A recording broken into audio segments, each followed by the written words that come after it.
40 বছর ধরে দুর্গম পাহাড়ে হতদরিদ্র চা শ্রমিক আর অসহায় মানুষের সেবায় নিজেকে বিলিয়ে দিয়েছেন প্রবীণ কবিরাজ ক্লোর সংহ।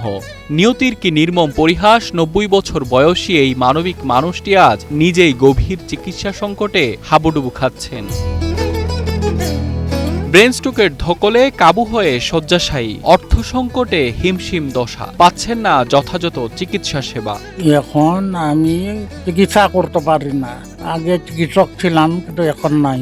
মৌলভীবাজারের শ্রীমঙ্গল, এখানকার খেজুরিছড়া, লিংলাছড়া, নাহার চা বাগানপঞ্জি সহ আশেপাশের দুর্গম পাহাড়ি এলাকায় দরিদ্র জনগোষ্ঠীর বসবাস। প্রত্যন্ত এই অঞ্চলের মানুষ আজও আধুনিক চিকিৎসা সেবা থেকে বঞ্চিত, যে কারণে স্থানীয়দের বড় একটি অংশ বংশ পরম্পরায় ভেষজ বা বনজ চিকিৎসার উপর নির্ভরশীল। তারেও আমরা এখন দেখার মতন নাই, আমরা কিছু করতে পারি না। আমরা যে সময় আমরা বিপদ পড়ছি সে উদ্ধার করছে আমাদের। দীর্ঘ 4 দশক ধরে কখনো বিনামূল্যে, আবার কখনো বা নামমাত্র খরচে হাত পা ভাঙা, পেটের অসুখ সহ সাধারণ রোগের চিকিৎসা দিয়ে আসছেন কবিরাজ ক্লোর সংহ। তার একান্ত প্রচেষ্টায় প্রাণে বেঁচেছেন বহু মানুষ।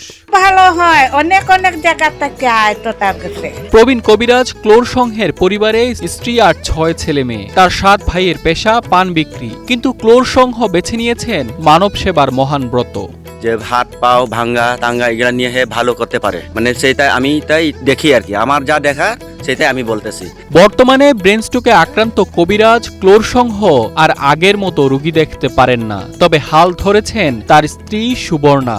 স্বামীর নির্দেশনায় গহীন জঙ্গল থেকে ঔষধি লতাপাতা সংগ্রহ করে হতদরিদ্র মানুষদের সেবা দিয়ে যাচ্ছেন তিনি। লোকজন উপকার পায়, তাহলে আয় তারা বাড়া পায় দেখিয়া, বাড়া হয় দেখিয়া, ততদিন পারি সেবা করে যাইনি।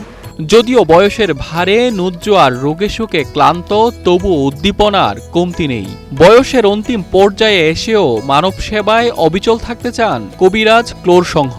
আমিও চেষ্টা করি, মানে আমি ভালো তো মানুষ সেবা করতাম, আমিও আমার জীবন এটাই চাই। আমি দুর্গম পাহাড়ি এলাকায় সনাতনী কবিরাজি চিকিৎসায় সাধারণ রোগের সাময়িক উপশম মিললেও জটিল বা গুরুতর রোগের ক্ষেত্রে আধুনিক চিকিৎসা সেবার কোনো বিকল্প নেই। তাই অপচিকিৎসার ঝুঁকি এড়াতে সরকারি হাসপাতাল বা চিকিৎসকের শরণাপন্ন হওয়ার পরামর্শ সচেতন মহলের।